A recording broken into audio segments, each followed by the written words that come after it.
Well यहाँ पर हमारे पास डेफिनेट इंटीग्रल का क्वेश्चन है। It's a very important question, 4 marks में पूछा जाता है ये। तो चलिए इसको सॉल्व करते हैं। वेल तो सबसे पहले इसको आई करके हम लिख देंगे। अब यहाँ पे देखो, इस क्वेश्चन में प्रॉब्लम ये है कि न्यूमरेटर में x है। अगर यहाँ पे x नहीं होता तो ये बड़ा आसान होता, बट बिकॉज न्यूमरेटर में x आ गया है तो हमें यहाँ से x को हटाना है। We need to get rid of this x from the numerator. और वो कैसे करेंगे? यहाँ पर हम एक प्रॉपर्टी यूज़ करेंगे। I hope you remember the property, जिसमें हम जो x है उसको रिप्लेस करते हैं लिमिट माइनस x, यानी पाई माइनस x इस केस में। तो हम यहाँ पर x की जगह पे पाई माइनस एक्स रखेंगे और ये प्रॉपर्टी है डेफिनेट इंटीग्रल की। अब ये तो बाकी एज इट इज़ है। साइन पाई माइनस एक्स होता है sine x, because second quadrant में साइन पॉजिटिव होता है। तो ये आ गया है। अभी तक सब ठीक है? ओके, अब यहाँ पर हम इन्हें नाम दे देते हैं इक्वेशन नंबर 1, इक्वेशन नंबर 2, और इन्हें हम ऐड करेंगे। तो जब इन्हें ऐड करेंगे तो i प्लस आई, ये 2i हो जाएगा। और लिमिट दोनों की सेम है, डिनोमिनेटर दोनों का सेम है। न्यूमरेटर में ऊपर x है और यहाँ पे पाई माइनस एक्स है, तो x से x कट जाएगा, केवल पाई बचेगा न्यूमरेटर में। तो इस तरह से ये आ जाएगा। Got it? यहाँ तक समझ आ गया? अब हमारे पास बस इसे हमने इंटीग्रेट करना है और ये आसान है बिकॉज यहाँ पर ओनली हमारे पास पाई है न्यूमरेटर में। तो पाई को तो हम वैसे भी हटा सकते हैं, आगे लेके आ सकते हैं, है ना, वो हम ले आएंगे।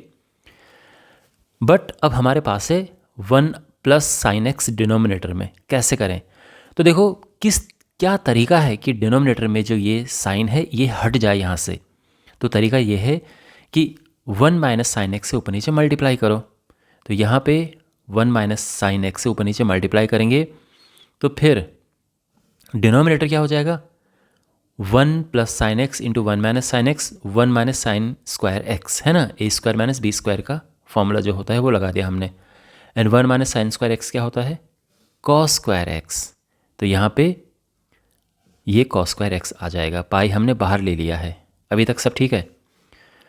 अब देखो 1 अपॉन कॉस स्क्वायर एक्स होता है sec square x, and sine upon cos square x क्या होता है? देखो साइन अपॉन कॉस टेन होता है और एक कॉस बच जाएगा और सेक आ जाएगा, तो यानी सेक एक्स टेन एक्स। तो बेसिकली पाई ये एज इट इज़ आया, 0 टू पाई बाय 2 लिमिट है। 1 अपॉन कॉस स्क्वायर एक्स क्या हुआ? Sec square x minus sine x upon this, ये हो जाएगा सेक एक्स टेन एक्स। और ये आ चुका है। यहाँ तक समझ आ गया? डिवाइड किया हमने जो यहाँ पे। अब इसके बाद हमने यहाँ पे इंटीग्रेट करना है। तो सेक स्क्वायर एक्स का इंटीग्रेशन होता है टेन एक्स। यहाँ पे हम इसको इंटीग्रेट करेंगे, टेन एक्स आया। And sec x tan x का इंटीग्रेशन होता है सेक एक्स, तो माइनस सेक एक्स। और लिमिट क्या है? 0 टू पाई। तो इंटीग्रेट हो चुका है और अब हम लिमिट यहाँ पर लगाएंगे। तो यहाँ पर लिमिट लगाएंगे तो पहले लगेगी अपर लिमिट। तो यहाँ पे ये हुआ पाई। अब पहले अपर लिमिट लगाओ। तो देखो टेन पाई क्या होता है? टेन पाई 0 होता है, ध्यान रखना। तो ये हुआ 0 माइनस सेक पाई। सेक पाई होता है -1। कैसे? कॉस पाई -1 होता है, कॉस 180 डिग्री -1 होता है, तो सेक कॉस का रेसिप्रोकल होता है, तो -1 का रेसिप्रोकल भी -1 ही होगा। तो यहाँ पर -1 होगा एंड माइनस माइनस का प्लस हो जाएगा ये, तो ये आ जाएगा। ठीक है, अभी हमने केवल अपर लिमिट लगाई है, अब लोअर लिमिट लगाएंगे। तो minus lower limit, ten 0 is 0, तो ये 0 हुआ, माइनस सेक 0। अब सेक 0 क्या होता है? कॉस 0 क्या होता है? 1 होता है ना, तो सेक 0 भी 1 होगा, बिकॉज 1 का रेसिप्रोकल 1 ही होगा। तो ये हो चुका है। अब यहाँ पे ये 1 है और ये +1, तो ये बेसिकली 2 पाई हो गया है। Got it? और ये 2 पाई क्या है? ये 2 पाई एक्चुअल में 2i है।